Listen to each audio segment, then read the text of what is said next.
Planet America's fake news. What the hell is going on here?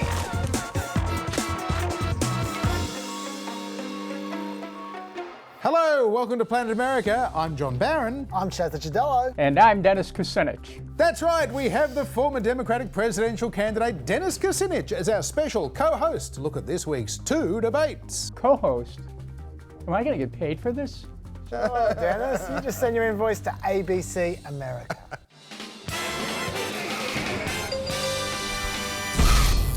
All right, let's set the scene with a check of the polls. Right after the first round of debates back at the end of June, Joe Biden suddenly lost 5 points basically overnight. Kamala Harris jumped up into second place, but a month later, Harris has dropped back to fourth, and Biden has not only regained lost ground, he's actually stronger now than he was before those first debates. He's at 32% in the poll average, followed by Bernie Sanders on 16, Elizabeth Warren has slipped a little to 14, then Harris on 10, Mayor Pete below 6. Next, Beto O'Rourke just ahead of Andrew Yang, then Cory Booker and Amy Klobuchar, Tom Steyer, who's not in the debates, and Julian Castro, the only other candidates on 1% or more.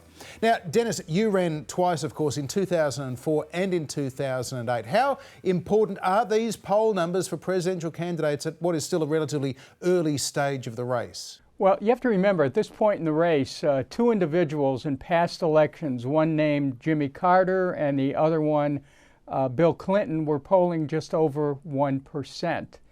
So it's too early to project from these poll results who the eventual nominee of the Democratic Party will be. Well, look, candidate polls can change a lot, but polls about issues, not so much. And the backdrop to these debates has been a number of polls about some of the more controversial propositions that came up in the last round of debates. Like, for instance, a Medicare for All program that doesn't allow private health insurance polls at 41%. Decriminalising illegal immigration, that polls at 27%. Free health insurance for illegal immigrants polls at 33%. And reparations for slavery polls at 27%. And the debate host CNN knew all about those numbers. Yeah, indeed they were. Well, the stage was set for this second round of debates. We're calling it the Showdown in Motown.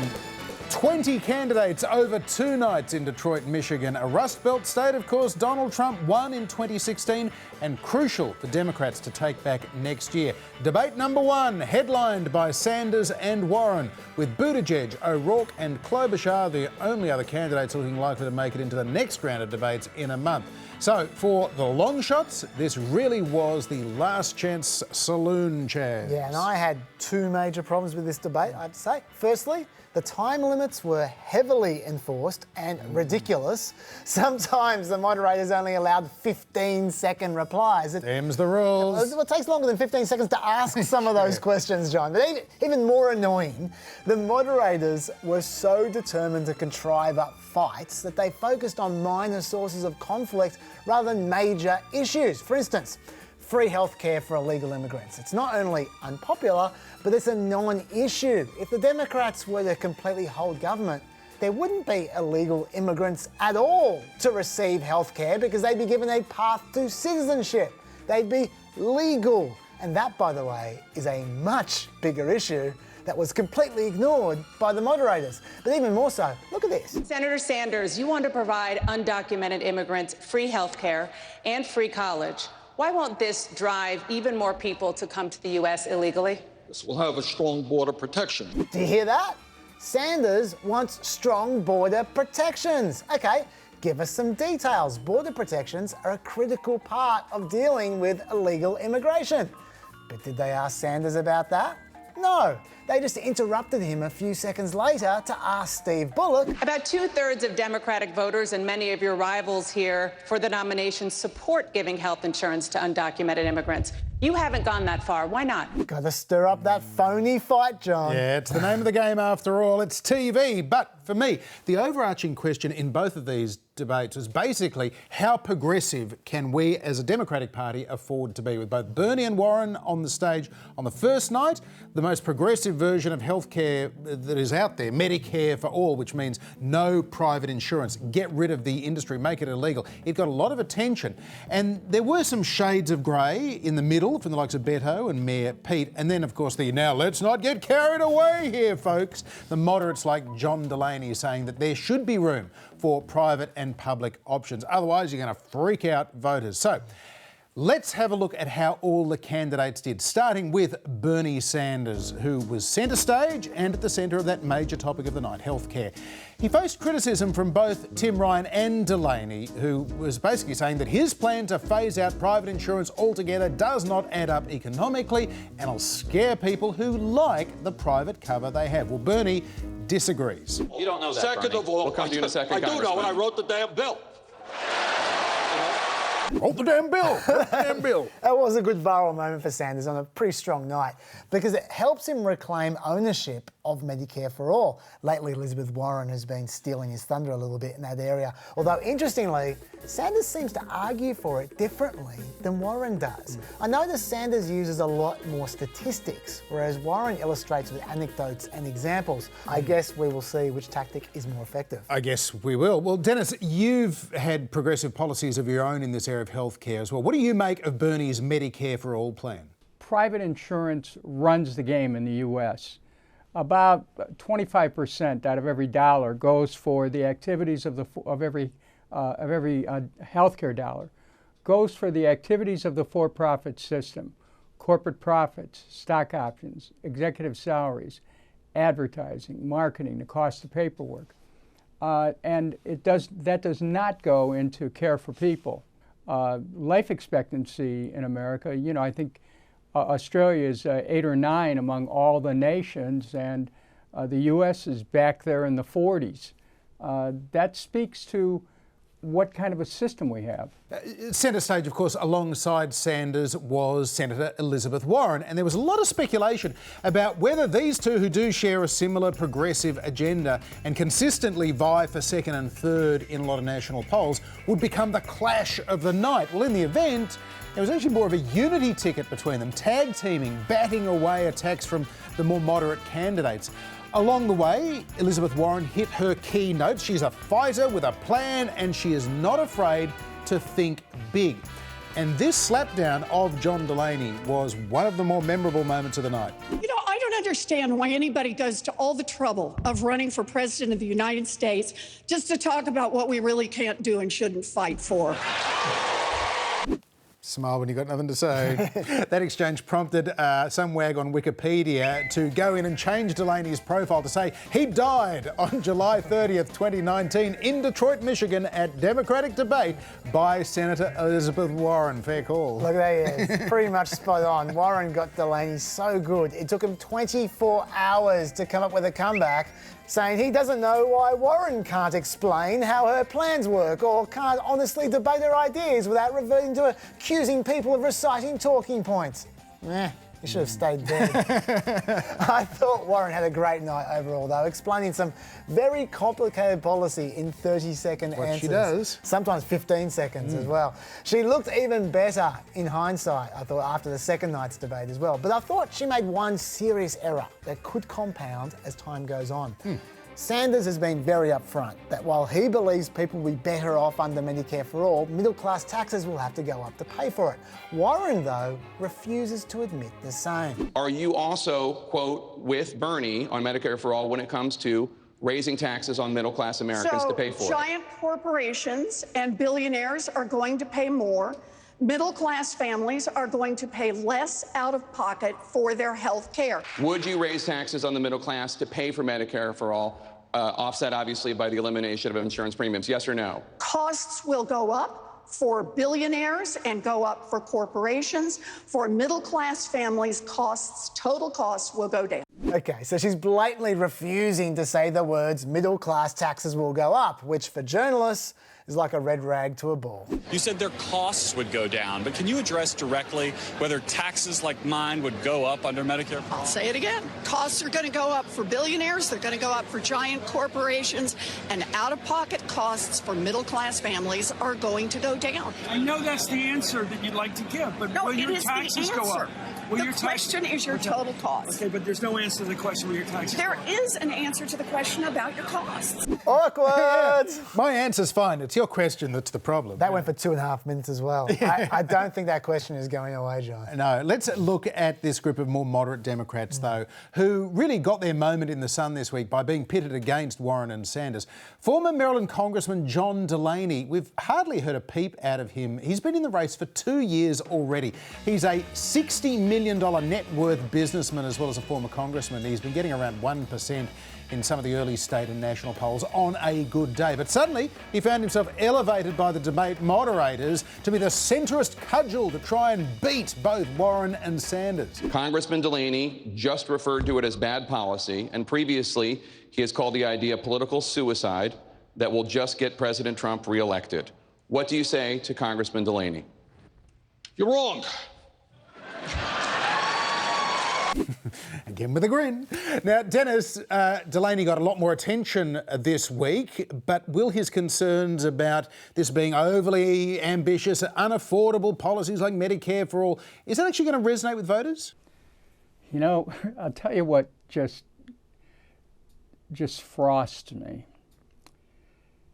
The U.S. spends, when you add up the annual military global budget for the U.S., plus the wars we're in, we spend close to $1 trillion a year. No one ever raises a question saying, oh, how are we going to afford it? They just spend it. The question is, what are your national priorities? And America does need to change its national priorities. When you're conducting wars all over the world, when you have over 100 military bases around the world, when you still are in this mindset of you know, making somebody a leader in one country and deposing somebody in another country, that is crazy. Well, Delaney certainly enjoyed playing Mr. Responsible in CNN's lefties versus centrist smackdown narrative, but unfortunately for him, he's really just been playing the role of Joe Biden's understudy for the last two debates, and in September, the main event starting. So, see you, John. Yeah, well, the other three moderates on stage, of course, Ohio Congressman Tim Ryan, Montana's Governor Steve Bullock, first time we've seen him, and former Colorado Governor John Hickenlooper, all tried to get a moment, to get noticed. Hickenlooper warning that a progressive Democratic platform like Bernie and Warren are proposing would just deliver the election to Trump. Policies of this notion that you're going to take private insurance away from 180 million Americans who many of them don't want to give it. The Green New Deal makes sure that every American is guaranteed a government job if they want. That is a disaster at the ballot box. You might as well FedEx the election to Donald Trump. I don't want to be a broken record about this, John, but look at the question that prompted that answer. Are you saying that Senator Sanders is too extreme to beat President Trump? Oh, come on. Each of these people have their own independent policies, but all CNN wanted to use them for was as a battering ram against Sanders and Warren. Dennis, is it a problem that cable networks like CNN are trying to turn your party's presidential selection process into some kind of tag team sporting contest? Of course it's a problem. I mean, but they're not doing it alone. They're doing it with the participation of the Democratic National Committee. There should be no time limits in debates. Anyone who's ever held a public office should have an opportunity. If you want to run for president, you should at least get, one chance to present yourself to the American people. Let the American people decide who the best candidate is. I think the political establishment has a monopoly, tries to protect itself. And they often have partners in the broadcast business. It's not the job of a network to choose the candidates. Now, Mayor Pete Buttigieg, he is the youngest candidate, of course, running, 37 years of age, a point that he makes maybe a little too often. 7 times by my count, John. Yeah, really? Oh, yes. well, that's not so bad for him. He's also the first openly gay Democrat to run for president, and he too has a claim for cross-party appeal, being a mayor from the red state of Indiana. And yet he seemed to get lost in the middle of this ideological spat between progressives and moderates. Still, he had one of the more memorable lines of the first debate. Take a look. It is time to stop worrying about what the Republicans will say. Look, if it's true that if we embrace a far-left agenda, they're going to say we're a bunch of crazy socialists. If we embrace a conservative agenda, you know what they're going to do?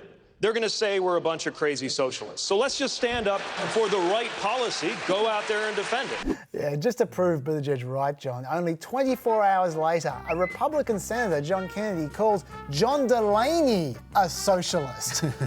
Well, now to another of the underperformers of this campaign so far, former Texas Congressman Beto O'Rourke.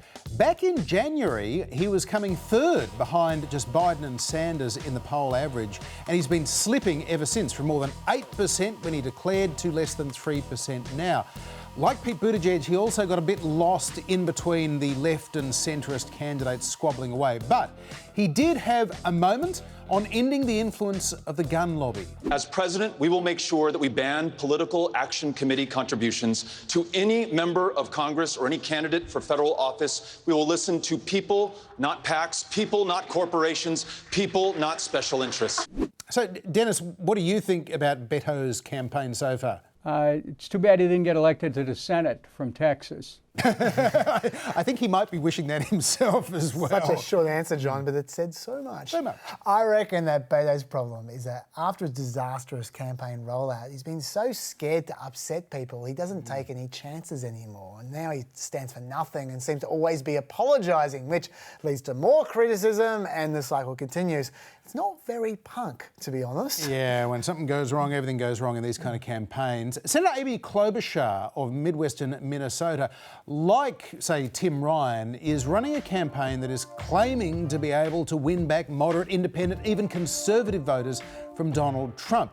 And she has called out some of the left's policies as essentially unrealistic. In the debate, she was warning about the dangers of over-promising. Do I think that we are going to end up voting for a plan that kicks half of America off of their current insurance in 4 years? No, I don't think we're going to do that. Do I think that we're going to vote to give free college to the wealthiest kids? No, I don't think we're going to do that. But what I don't like about this argument right now, what I don't like about it at all, is that we are more worried about winning an argument than winning an election. Yeah, I'm not so sure that Klobuchar was trying to take down the lefties. I just thought this format was trying to make her about fights and ideology, when her selling point is actually cooperation and competence. We're talking about a Democratic senator rated most effective under the first 2 years of Trump, as well as having more bills signed into law than any other senator in the last 2 years of Obama.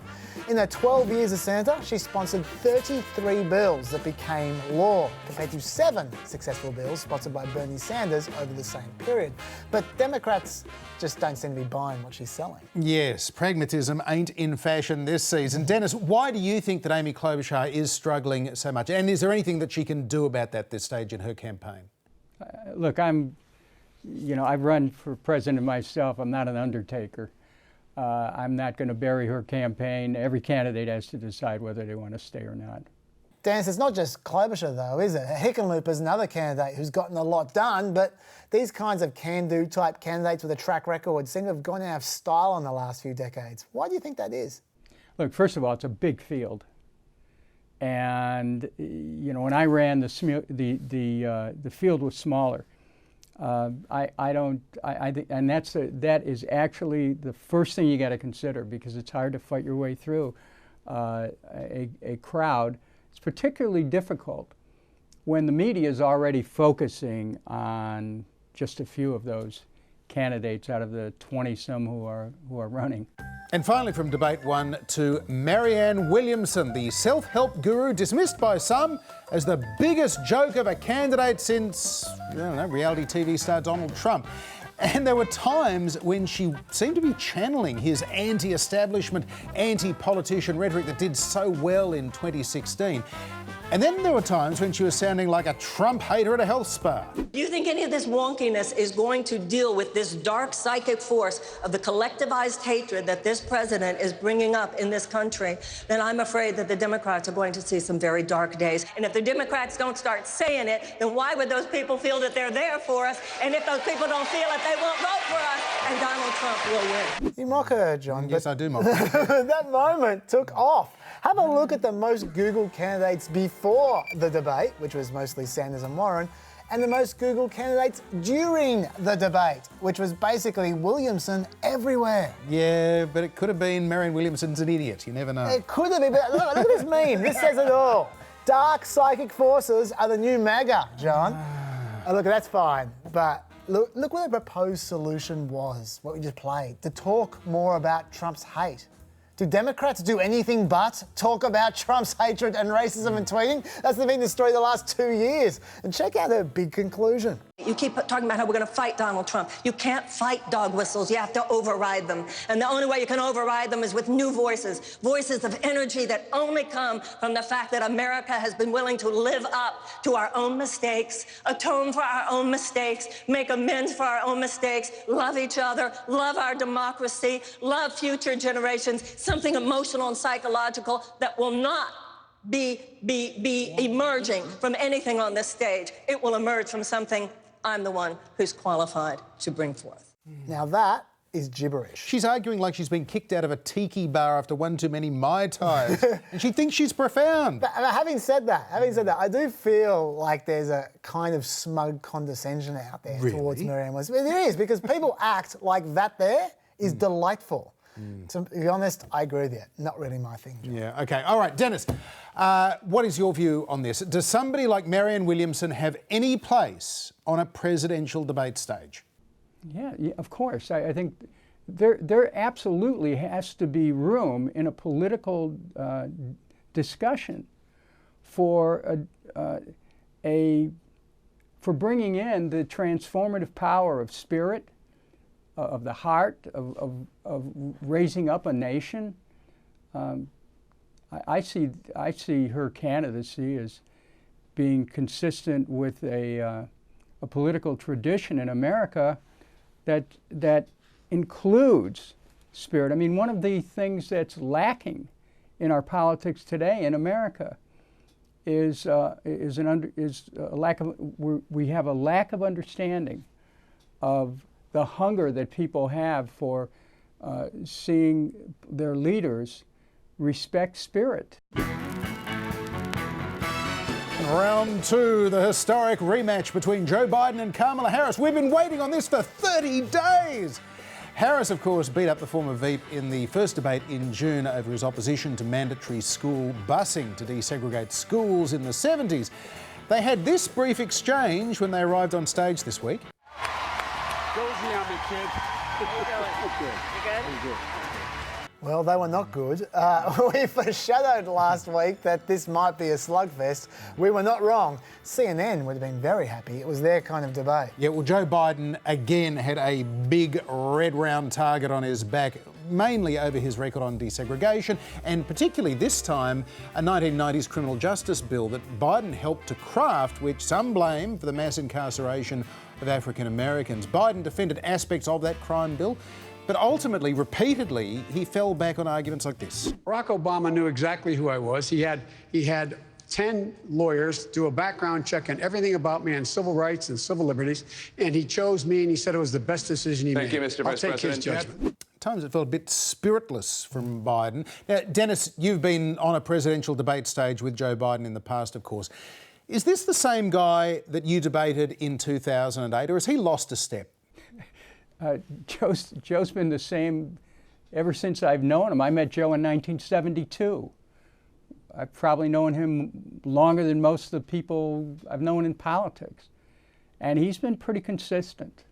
This is a no-frills candidate. What you see is what you get. Yeah, I thought Biden was fairly ordinary at times, although admittedly he was less ordinary than the cartoon of Biden that NBC were rolling. Who is that? I don't know what that's about. Anyway, Did you happy with the hair? that clip that you played, John, was actually Biden's low point after Cory Booker took him apart. That's Biden's desperation move, shielding himself with Obama. But to be fair to Biden, apart from Booker, no one made a real impact on him, even though Harris, de Blasio, Castro and Gillibrand all tried. And Biden started off very strongly. Just look at this stage, made up of very diverse people from diverse backgrounds.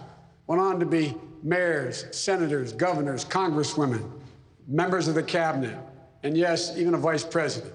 Mr. President, this is America. And we are strong and great because of this diversity, Mr. President, not in spite of it, Mr. President. So, Mr. President, let's get something straight. We love it. We are not leaving it. We are here to stay, and we're certainly not going to leave it to you. On the other hand, he didn't end so well when he got his own website address wrong, and he, during the debate, had a number of senior moments. So some might wonder that if this was Biden's best, maybe it's not good enough. Yeah, it is a big question. As for Kamala Harris, she encountered a much feistier Joe Biden this time. Biden went over the attack over Harris's recently announced health care plan, which she claims will cost less than Bernie's Medicare for All, but go further than more moderate plans like Biden's, which essentially adds a government health insurance option to existing Obamacare. The senators had several plans so far. And anytime someone tells you you're going to get something good in 10 years, you should wonder why it takes 10 years. If you notice, there's no talk about the fact that the plan in 10 years will cost $3 trillion. Under our plan, we will ensure that everyone has access to health care. Your plan, by contrast, leaves out almost 10 million Americans. So, Dennis, Kamala Harris was seen by many as the big winner in the first lot of debates. How do you think she went when she was facing some of those criticisms, those attacks being turned on her? I think her campaign has plateaued. Now, that might not mean that she couldn't end up on a ticket. She is very talented politically, but on this particular stage, on a stage of a national election, and when you want to attract attention to yourself, you better have your act put together. And she, hasn't done that on health care. She's been all over the lot. Well, for what it's worth, I thought Harris had a bad night as well.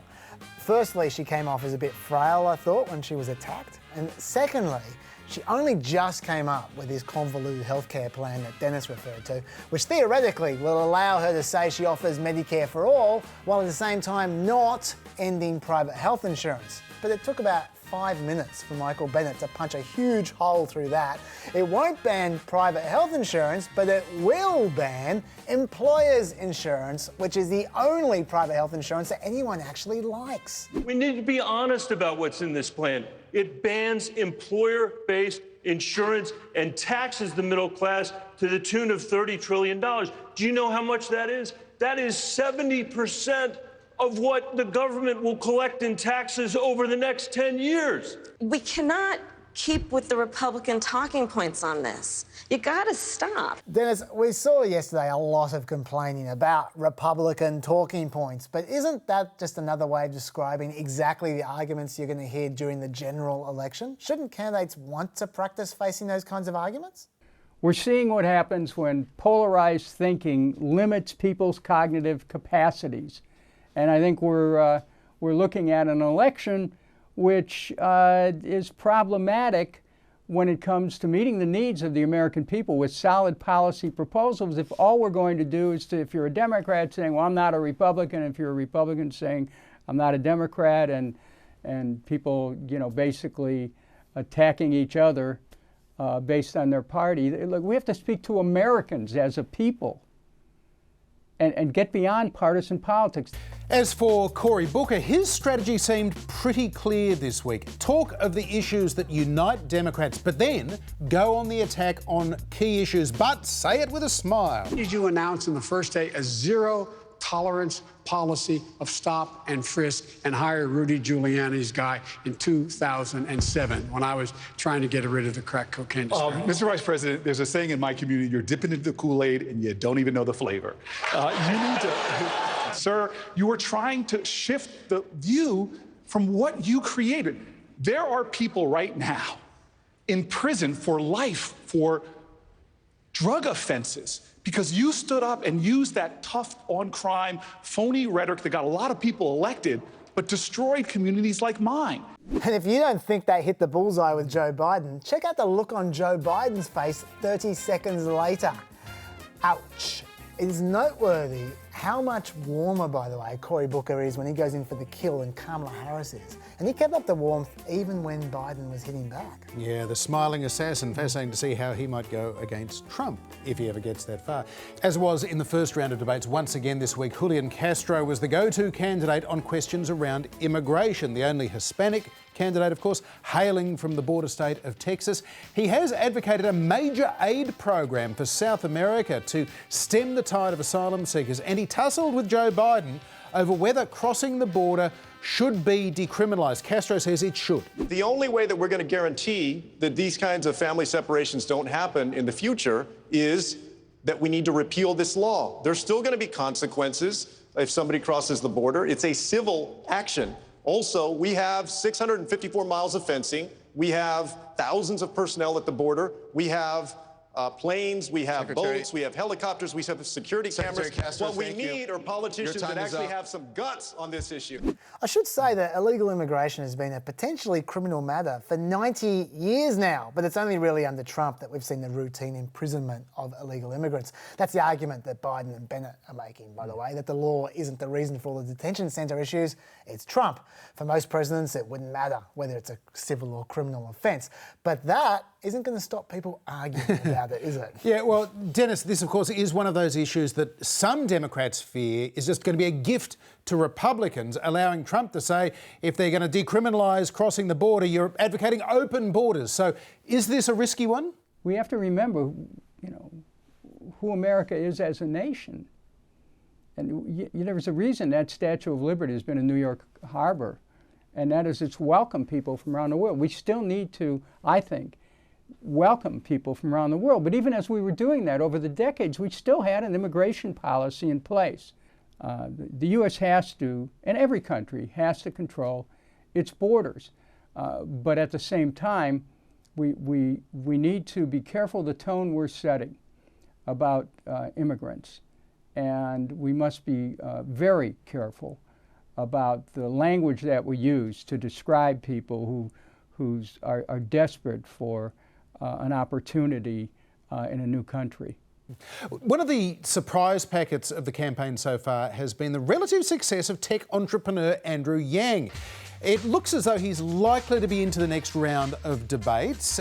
He's been out polling about a dozen candidates or more, including the likes of Cory Booker. And he has a very simple message, hammering this $1,000 a month basic income policy, because he says we're going to lose so many jobs because of automation into the future.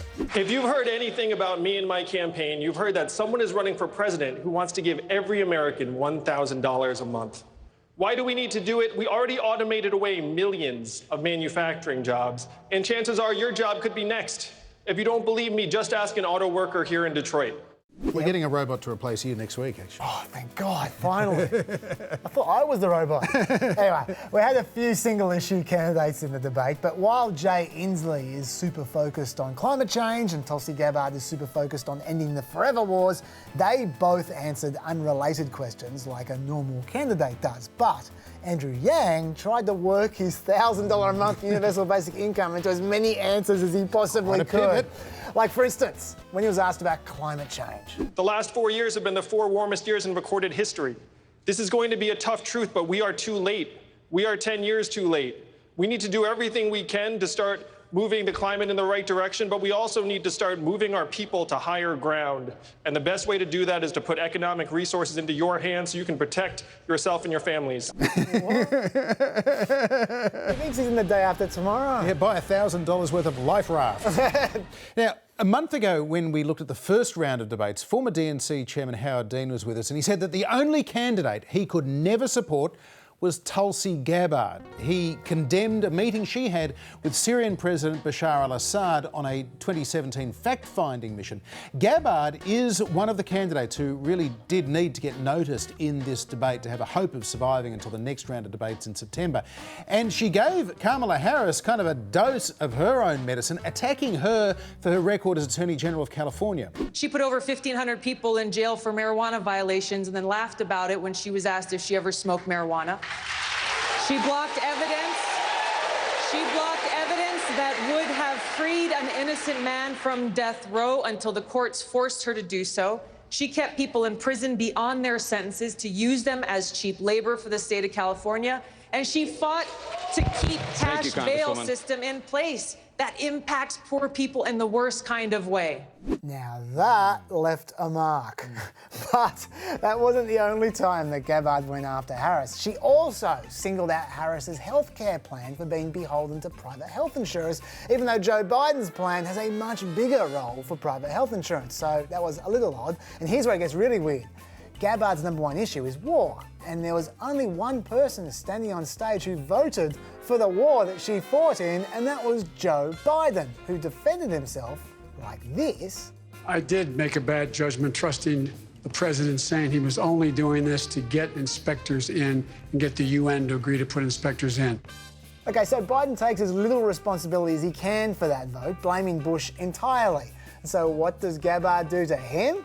We're all lied to, told that Saddam Hussein had weapons of mass destruction, was working with Al-Qaeda, and that this posed a threat to the American people.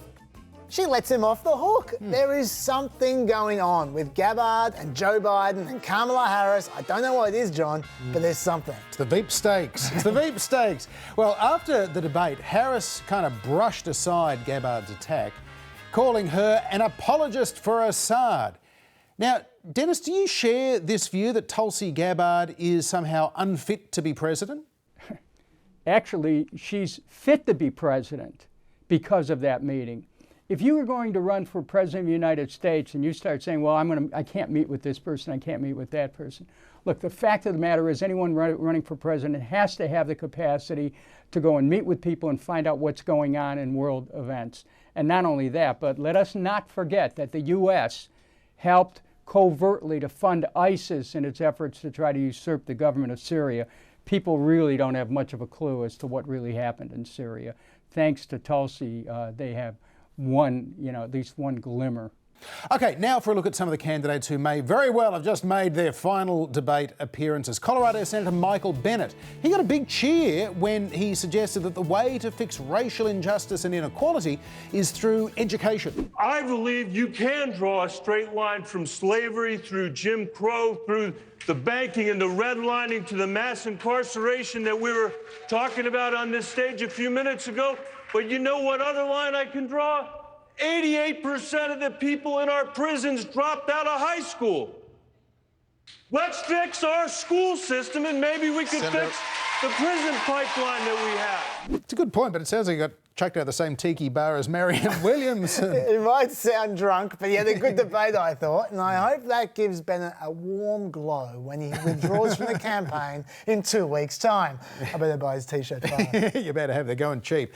New York Senator Kirsten Gillibrand has also been one of the underperformers of the 2020 campaign. She has identified her campaign, though, with the whole Me Too movement and women's issues more broadly. She threw something of a haymaker in this attack on Biden, though. When the Senate was debating middle-class affordability for childcare, he wrote an op-ed. He voted against it, the only vote. But what he wrote in an op-ed was that he believed that women working outside the home would, quote, create the deterioration of family. He also said that women who were working outside the home were, quote, avoiding responsibility.